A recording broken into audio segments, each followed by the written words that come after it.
Marina Volkov pressed her face against the cold window of the Moscow Aviation Academy, watching male cadets practice takeoffs and landings on the runway below.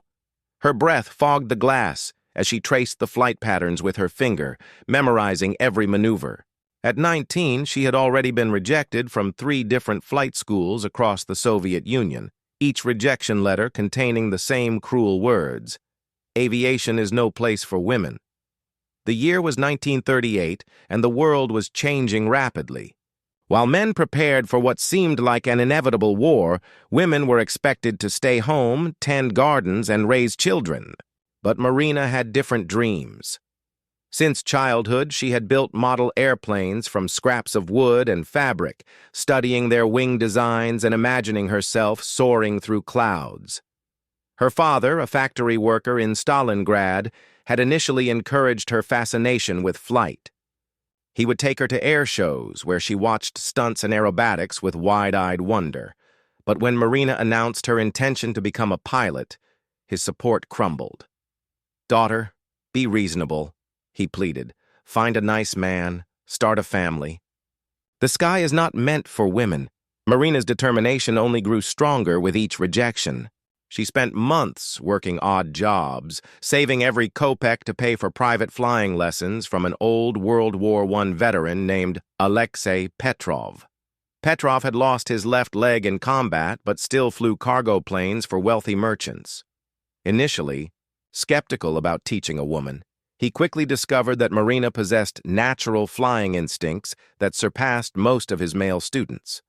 During secret dawn lessons at a remote airfield outside the city, Marina learned to handle the controls of an ancient biplane. Her hands seemed to know instinctively when to adjust the throttle, when to bank into turns, and how to feel the aircraft's rhythm through the stick. Petrov watched in amazement as she executed perfect barrel rolls and smooth landings after just a few weeks of training. "You fly like you were born in the cockpit," Petrov told her one morning after she completed a flawless crosswind landing. "But the authorities will never accept you officially. The aviation ministry believes women lack the strength and mental fortitude for combat flying." Marina's jaw tightened with resolve. "Then I will prove them wrong. Somehow, some way, I will show them what a woman can do in the sky." News of her unofficial flying skills began to spread through aviation circles. Other women approached her, sharing similar dreams and frustrations. Anna Kozlova, a mathematics teacher, had been designing aircraft improvements that engineers dismissed without consideration. Katya Rusanova, a mechanic's daughter, could repair engines better than men twice her age, but was barred from official training programs. Together, these women formed an underground network, sharing knowledge and supporting each other's aspirations. They met in secret, studying flight manuals, discussing aerodynamics, and planning for the day when opportunities might open. Marina emerged as their unofficial leader, the one who had actually touched the controls and tasted freedom above the clouds. The political climate grew increasingly tense as 1939 approached. Adolf Hitler's aggressive expansion across Europe sent shock waves through Soviet leadership. Military commanders began quietly reassessing their resources, including previously dismissed populations. Some progressive officers started whispering about the need to utilize every capable person, regardless of gender. Marina continued her clandestine training with Petrov, pushing herself to master advanced maneuvers and navigation techniques. She studied weather patterns, learned radio communication protocols, and memorized aircraft specifications. Every skill she acquired felt like ammunition for the battle she knew was coming, not just against enemy forces, but against the prejudices that kept her grounded. Late one evening, as Marina walked home from another secret lesson, she noticed unusual activity at the main military airfield. Trucks filled with young men drove through the gates while officers shouted orders and pointed at maps. The preparations for war were becoming impossible to ignore. That night, she wrote in her journal, "The storm clouds are gathering, both in the sky and in the hearts of men. When the moment comes, I will be ready. They have banned me from flying because I am a woman. But they cannot ban the sky from calling to me. My wings may be clipped today, but tomorrow I will soar higher than any of them can imagine. Marina closed her journal and looked out her bedroom window at the stars scattered across the dark sky. Somewhere among those distant lights lay her destiny, a future where her gender would not determine her limits, where her skills would speak louder than society's prejudices. She did not know that in just a few years she would indeed command the respect she sought, leading formations of warplanes through the most dangerous skies in human history. The ban that seemed so permanent in 1939 would soon crumble under the desperate needs of a nation fighting for its very survival. For now, though, Marina Volkov remained a dreamer with calloused hands and fuel-stained clothes, preparing for a war that would transform not just her country, but her own impossible dreams into reality. The invasion began at dawn on June 22, 1941. Marina Volkov was repairing engines at a civilian airfield when the first German bombers appeared as dark specks against the sunrise. Within hours, the Luftwaffe had destroyed hundreds of Soviet aircraft on the ground, crippling the Red Army's air force in a single devastating strike. As explosions echoed across the countryside and refugees clogged the roads heading east, Marina realized that everything had changed. The comfortable peacetime world that had rejected her dreams was burning, and desperate times would demand desperate measures. She gathered her small group of aviation-minded women and presented them with a bold proposal. The men who told us we were unfit to fly are now watching their planes burn on runways, she declared to Anna, Katya, and 6 other women huddled in the basement of a bombed-out hangar. Stalin is calling for every citizen to defend the motherland. This includes us. Marina had spent weeks researching precedents, discovering that other nations had quietly utilized female pilots in various capacities. The Soviet Union itself had produced several accomplished female aviators in the 1930s, though they had been treated as novelties rather than serious military assets. Now, with German forces advancing rapidly toward Moscow, such considerations seemed trivial. Her opportunity came through an unexpected source, Marina Raskova, the famous Soviet aviatrix who held numerous flying records and enjoyed Stalin's personal respect. Raskova had been quietly advocating for women's participation in combat aviation, and the desperate military situation finally gave her arguments serious consideration. Marina Volkov wrote directly to Raskova, detailing her flying experience and proposing the formation of all-female aviation units. Her letter was passionate but professional, outlining how women pilots could fill critical gaps in Soviet air power while freeing male pilots for front-line combat missions. The response came, faster than expected. Marina received orders to report to a military installation outside Moscow, where she found dozens of other women with similar backgrounds, teachers, students, factory workers, and farm girls who shared an impossible dream of flight. Raskova had convinced Stalin to authorize an experimental program, 3 regiments of female aviators. The training was brutal and unforgiving. Male instructors, initially skeptical and sometimes hostile, subjected the women to the same rigorous standards applied to their male counterparts. Marina excelled in navigation and formation flying, while her friend Anna demonstrated exceptional bombing accuracy. Katya proved invaluable in aircraft maintenance, keeping their aging planes operational despite shortages of parts and fuel. Physical conditioning proved especially challenging. The women had to demonstrate they could handle the physical demands of combat flying, pulling heavy control sticks during high-G maneuvers, maintaining consciousness during steep dives, and operating aircraft systems while under enemy fire. Many candidates failed and were reassigned to support roles. But Marina pushed through every obstacle. The aircraft assigned to their unit reflected the Soviet Union's desperate situation. Instead of modern fighters, they received obsolete PO-2, biplanes, slow, fabric-covered aircraft originally designed for training and crop dusting. These planes could barely exceed 100 miles per hour and offered no protection against enemy fire.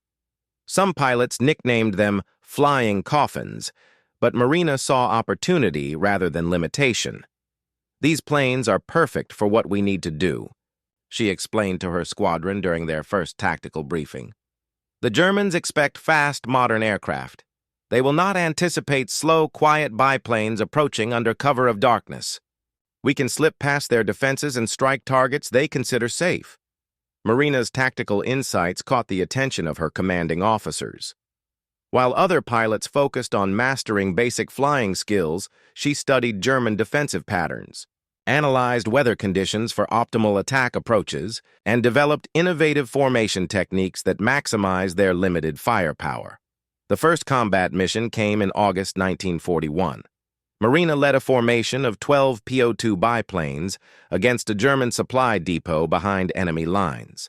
Flying at treetop, level in complete darkness, they navigated by compass and intuition through territory now controlled by Wehrmacht forces. As they approached the target, searchlights suddenly blazed to life, catching 2 aircraft in brilliant white beams. Anti-aircraft guns opened fire, sending tracer rounds streaming through the night sky. Marina watched in horror as one of her pilots, a young woman named Vera, took a direct hit and spiraled toward the ground in flames. But the mission continued.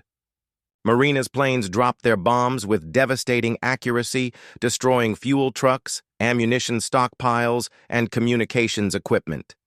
German soldiers scrambled in confusion as explosions rocked their supposedly secure rear area. By the time enemy fighters arrived to intercept them, the Soviet women had vanished back into the darkness. The successful raid marked a turning point. Marina had proven that women could not only fly combat missions, but could do so effectively, against experienced enemies. Her tactical innovations, using darkness and stealth to compensate for inferior equipment, would become standard doctrine for night bombing operations. More importantly, Marina had begun earning the respect of her male colleagues. Pilots who had initially dismissed the female units as propaganda stunts now requested their support for dangerous missions.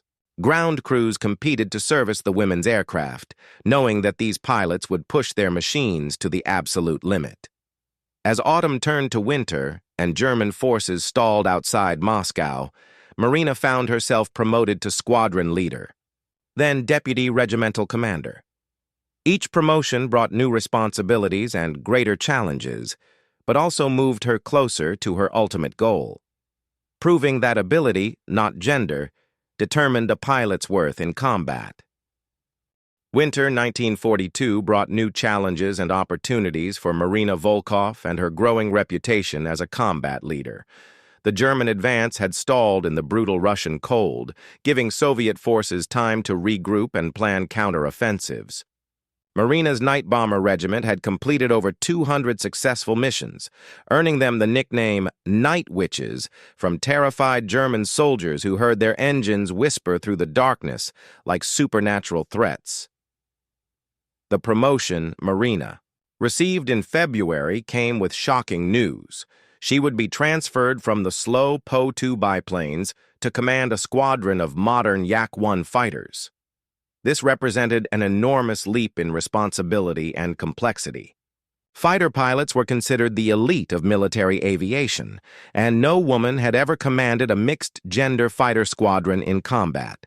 Her new assignment placed Marina at an airfield near Stalingrad, where German and Soviet forces were locked. In a desperate struggle for control of the strategic city, the Luftwaffe dominated the skies with experienced pilots flying superior aircraft, while Soviet pilots often flew outdated planes with minimal training.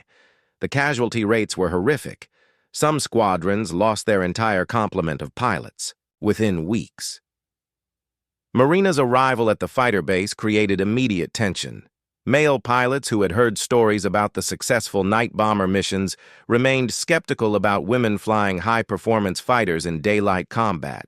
The Yak-1 fighters required split-second reactions, physical strength to control at high speeds, and the ability to make life-or-death decisions while engaged in aerial combat at 400 miles per hour. Her first test flight in the Yak-1 revealed both the aircraft's potential and its dangers. The fighter was fast and maneuverable, but unforgiving of mistakes. Unlike the gentle Po-2 biplane, the Yak-1 would kill careless pilots instantly. Marina spent hours familiarizing herself with its characteristics, learning to anticipate its responses and master its quirks. The squadron she inherited was demoralized and understrength. Of the original 24 pilots, only 9 remained operational. The survivors were exhausted, traumatized by months of combat against superior enemies, and cynical about their chances of survival. They viewed Marina's appointment as either a cruel joke or a sign that headquarters had written them off entirely. Marina's first squadron meeting was tense and uncomfortable. The pilots sat in sullen silence as she outlined her expectations and tactical philosophy. Unlike previous commanders who relied on aggressive frontal attacks, Marina proposed using the lessons learned during her night bombing missions: stealth, surprise, and careful target selection over brute force confrontations. "The Germans have better planes and more experienced pilots," she told the assembled men. "But they also have weaknesses. They are overconfident, predictable in their tactics, and unfamiliar with this terrain. We will use these advantages to level the playing field." Her first combat mission as fighter commander came 3 days later. German bombers were attacking Soviet positions near the Volga River, escorted by Messerschmitt Bf-109 fighters. Marina led her squadron in a carefully planned intercept, using cloud cover and sun positioning to approach undetected. The engagement lasted less than 5 minutes, but changed everything. Marina's tactical awareness and precise shooting resulted in 2 confirmed kills, a bomber and its escort fighter. More importantly, she demonstrated the aggressive leadership and situational awareness that marked elite combat pilots. Her squadron mates watched in amazement as she outmaneuvered German aces who had dominated the skies for months.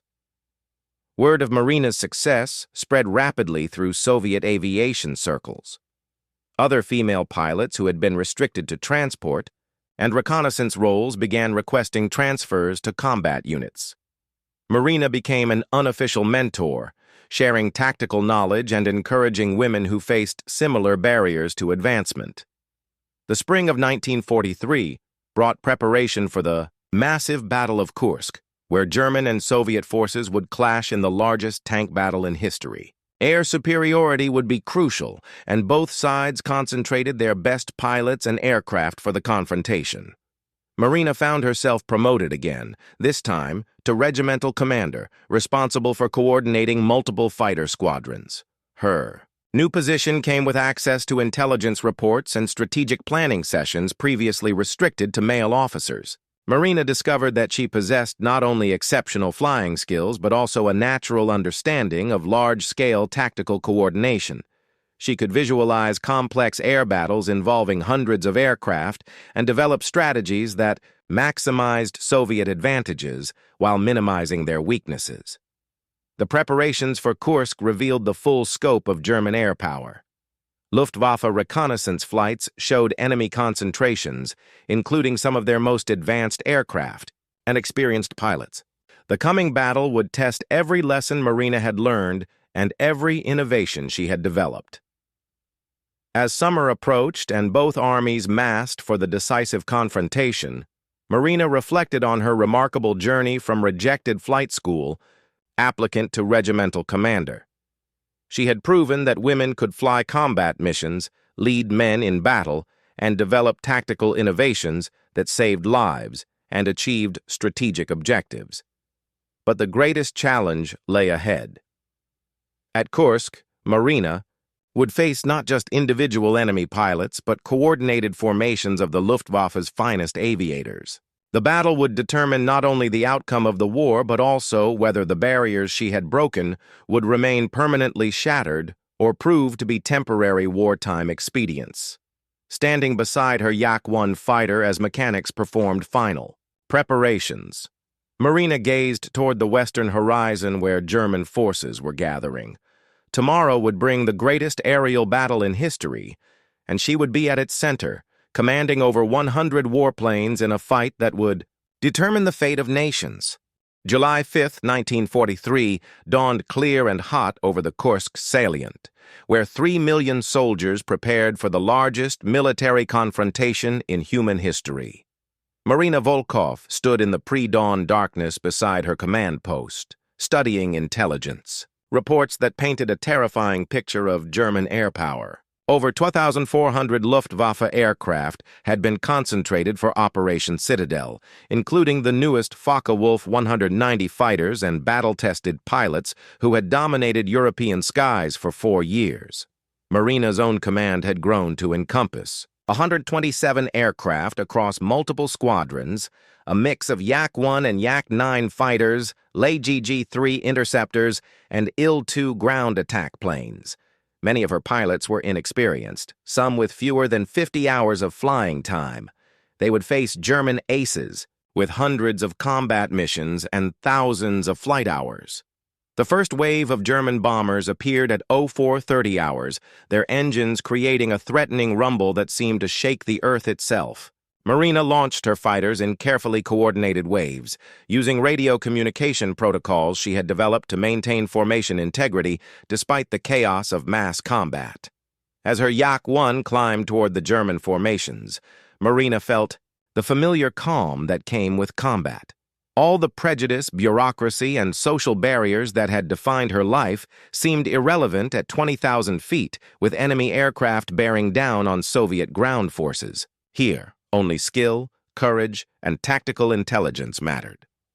The first engagement erupted when Marina's lead squadron encountered a formation of Junkers Ju-88 bombers, escorted by Messerschmitt Bf-109 fighters.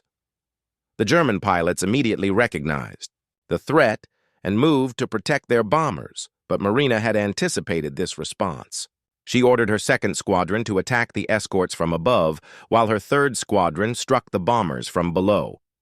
The sky filled with aircraft engaged in deadly aerial ballet. Machine gun tracers streaked between planes as pilots pulled crushing G-forces to avoid enemy fire. Marina found herself locked in single combat with a German ace flying a Bf-109 painted with victory markings indicating over 30 kills. The dogfight lasted 8 minutes and covered 20 miles of sky. The German pilot was skilled and experienced, using every trick in his repertoire to gain advantage. But Marina's unconventional training and tactical innovations gave her edges he could not anticipate. She used cloud cover and sun positioning in ways that violated traditional fighter tactics but proved devastatingly effective. When her cannon shells finally found their target, the Bf-109 exploded in a brilliant fireball that reminded Marina of the stakes involved. Each enemy aircraft destroyed meant fewer bombs falling on Soviet soldiers, fewer tanks burning on the battlefield below. The morning battle was only the beginning.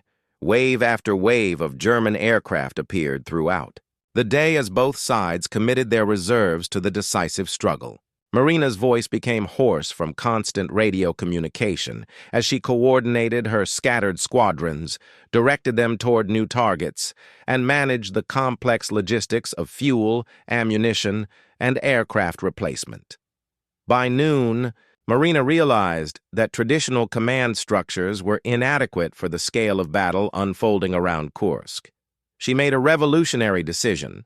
Instead of trying to control every engagement from her command post, she would divide her aircraft into autonomous hunting groups, each with specific sectors and targets. This tactical innovation proved brilliantly successful. Her pilots, freed from rigid formation requirements, could respond immediately to changing combat conditions. They began achieving kill ratios that exceeded anything in their previous experience. German bomber formations, accustomed to facing predictable Soviet tactics, found themselves under attack from unexpected directions by pilots who seemed to anticipate their every move. The afternoon brought the most intense fighting Marina had ever experienced. German commanders, frustrated by their inability to establish air superiority, committed their elite squadron equipped with the newest Focke-Wulf 190 fighters. These aircraft were faster and more heavily armed than anything in the Soviet inventory. Marina led her best pilots in a direct confrontation with the German elite unit. The battle took place at 25,000 feet, where oxygen masks and heating systems became as important as flying skill. The Focke-Wulf 190s had performance advantages, but Marina's pilots used superior numbers and coordinated tactics to negate German technical superiority. During the engagement, Marina witnessed extraordinary displays of courage from pilots she had trained and inspired. Anna Kozlova, her old friend from the early days of the war, sacrificed her own aircraft to protect a damaged bomber limping home with wounded crew members. Young pilots barely out of training school pressed attacks against veteran German aces who had been flying combat missions since the Spanish Civil War.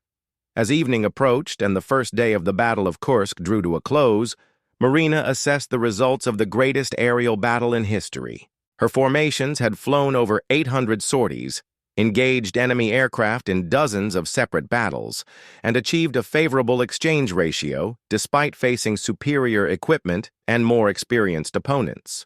More importantly, Marina had proven that innovative tactics and flexible command structures could overcome material disadvantages. Her success at Kursk would be studied by military aviation theorists for decades, establishing principles that would influence fighter tactics well into the jet age. But the personal cost had been enormous. 23 of her pilots would not return to base that evening. Among them were women who had followed Marina's example, breaking barriers and proving that gender imposed no limits on courage or combat effectiveness. Their sacrifice had purchased something invaluable: permanent recognition that women belonged in combat aviation. As darkness fell over the battlefield and both sides prepared for the next day's fighting, Marina Volkov had achieved something that seemed impossible 5 years earlier.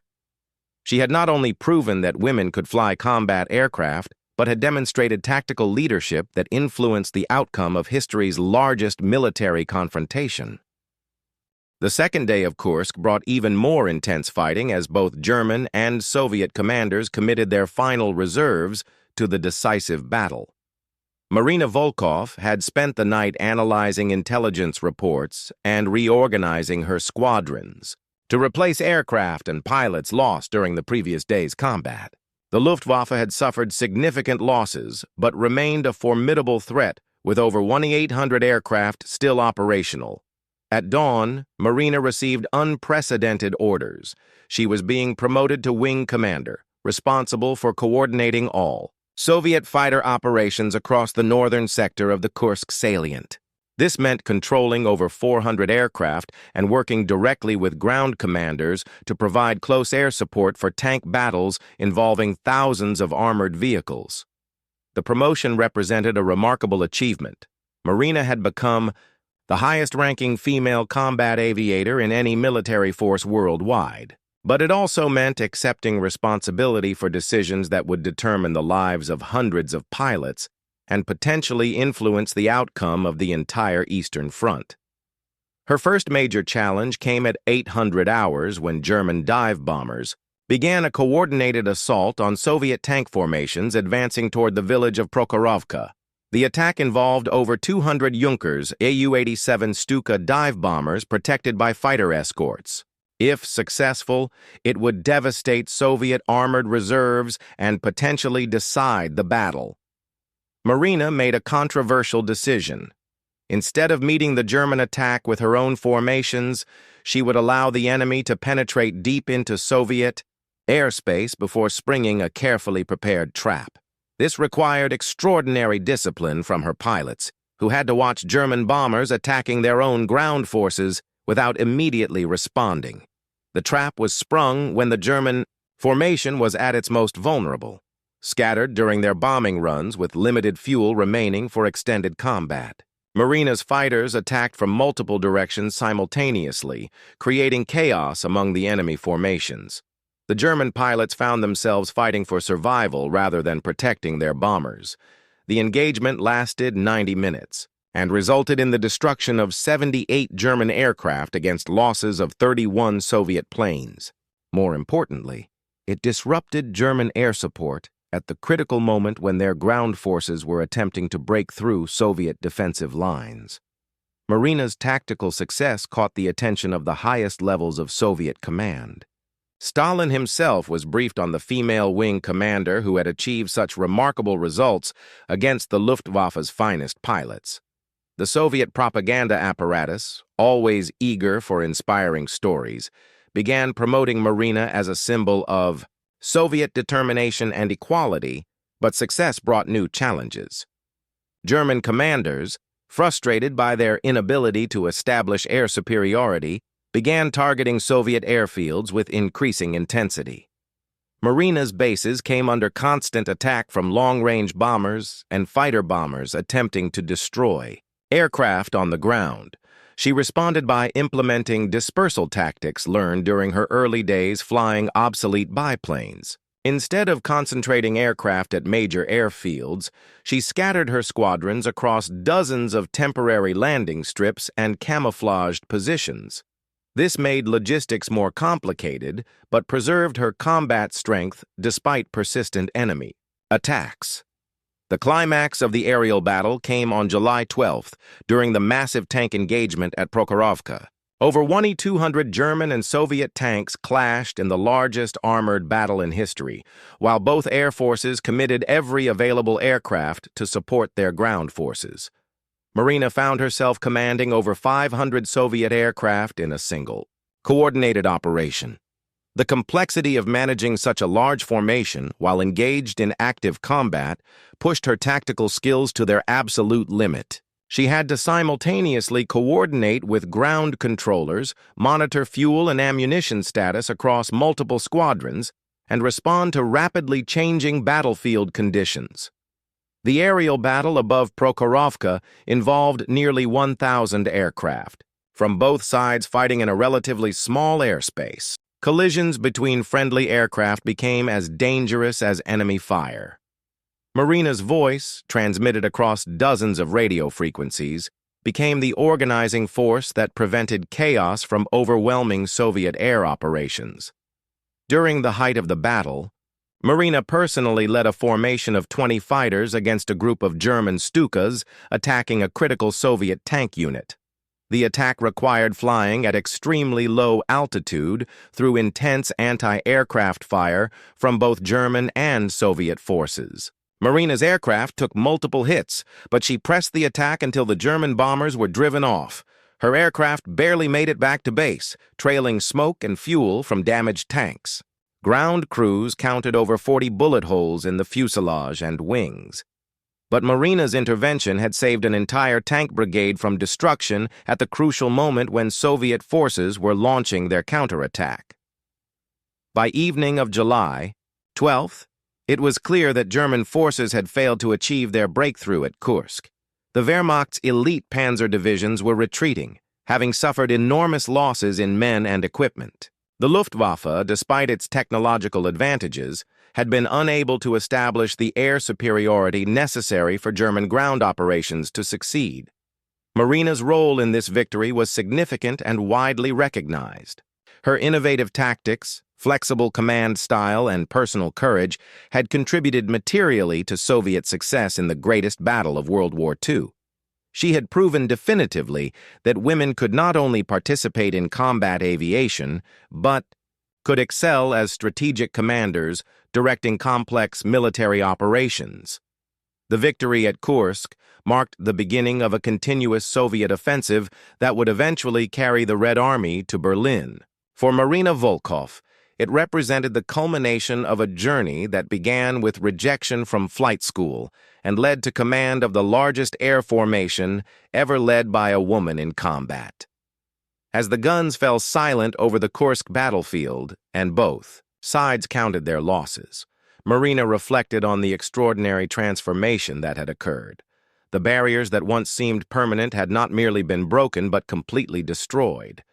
Women pilots were now accepted as equals in the most demanding and dangerous profession in military service. The years following Kursk transformed Marina Volkov from a combat commander into a legendary figure whose influence extended far beyond military aviation. As Soviet forces pushed westward toward Germany, Marina found herself training the next generation of pilots, while continuing to lead combat operations against an increasingly desperate Luftwaffe. Her reputation had spread throughout the Allied forces. American and British pilots who encountered Soviet air units specifically requested meetings with the famous female wing commander. Marina's tactical innovations were being studied at military academies, and her success had inspired women in other nations to pursue aviation careers previously closed to them. By 1944, Marina commanded an entire aviation division comprising over 800 aircraft and 1,200 personnel. Her units had participated in every major Soviet offensive from Kursk to the gates of Berlin, accumulating a combat record that surpassed most male-commanded formations. She had personally shot down 23 enemy aircraft and had been awarded the Hero of the Soviet Union, the nation's highest military decoration. But Marina's greatest achievement was not measured in enemy aircraft destroyed or battles won. She had fundamentally changed how military aviation viewed female participation in combat. The experimental program that began with a handful of women flying obsolete biplanes had evolved into a permanent integration of women throughout Soviet air forces. The women who served under Marina's command during the war had proven themselves in every aspect of military aviation. They had flown fighters, bombers, transport aircraft, and reconnaissance missions. They had served as navigators, gunners, mechanics, and controllers. Most importantly, they had demonstrated that gender imposed no meaningful limitations on military effectiveness. Marina's influence extended beyond the Soviet Union. Allied intelligence services had carefully studied her tactics and organizational methods. American military planners, initially skeptical about reports of female combat pilots, eventually acknowledged that Soviet women had achieved results that challenged fundamental assumptions about military service. The liberation of concentration camps in 1945 provided Marina with a stark reminder of what the war had been fought to prevent. Flying reconnaissance missions over liberated territories, she witnessed the full horror of Nazi ideology and understood that her contributions had helped prevent the spread of such evil throughout Europe. As the war in Europe ended with Germany's surrender in May 1945, Marina faced an unexpected challenge. What role would female pilots play in peacetime? Some military leaders assumed that women's wartime service had been a temporary necessity that would end with the return of male pilots from combat.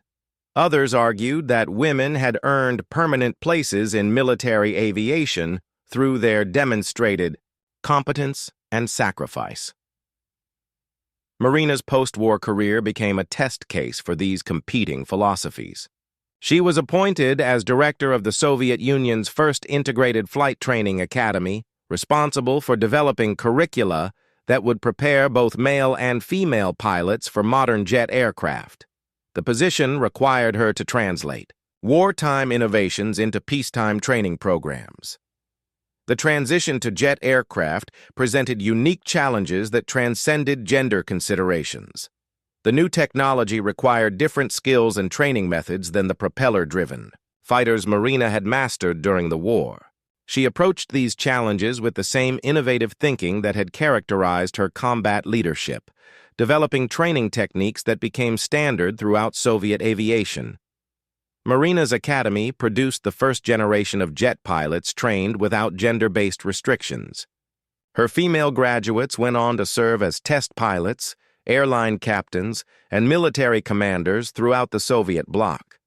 Male graduates carried forward her tactical innovations and leadership philosophies, spreading her influence throughout military aviation worldwide. By the 1950s, Marina Volkov had become more than a successful military officer. She had become a symbol of human potential unconstrained by artificial barriers. Her autobiography, published in 1955, became an international bestseller translated into dozens of languages. Young women around the world read her story and began pursuing careers in aviation, engineering, and other fields previously dominated by men. Marina's legacy was particularly significant in developing nations, where her example inspired women to challenge traditional gender roles. Aviation programs in countries across Africa, Asia, and Latin America actively recruited women, citing the Soviet example as proof that female pilots could match or exceed male performance. The space age brought new opportunities for Marina's influence. When the Soviet Union began selecting cosmonauts for their space program, Marina served on the evaluation committee that chose Valentina Tereshkova as the first woman in space. Her advocacy for female participation in space exploration helped ensure that barriers she had broken in aviation would not be recreated in the conquest of space.